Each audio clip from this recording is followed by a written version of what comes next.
খাবি না পেট ভরা। কেন কি হয়েছিস? ধোকা। কেন?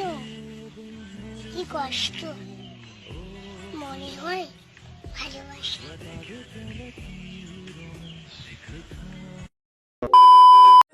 আহা, বোনের এই কষ্ট আমি আমার এই দু চোখ থেকে দেখতে পাচ্ছি না।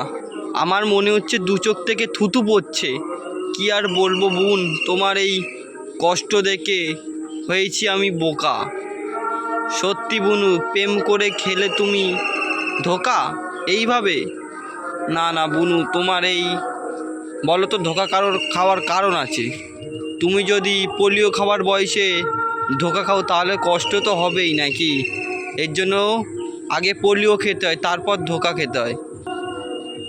আর হ্যাঁ, পাশে যেই ছোট্ট বুনুটা আছে না, ওকে একটু বোঝাও।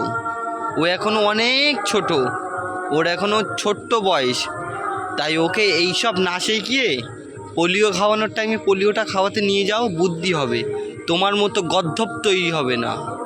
বাবা কি কষ্ট, ওকেও শেষ শেষ, তোমরা শেষ। ওকেও ভিডিওর মধ্যে নিয়ে নিচ্ছ, কি আর বলবো তোমাদের। অল্প বয়সে পাকলে বাল, তার দুঃখ চিরকাল। কথাটা মনে রেখে কাজ করো।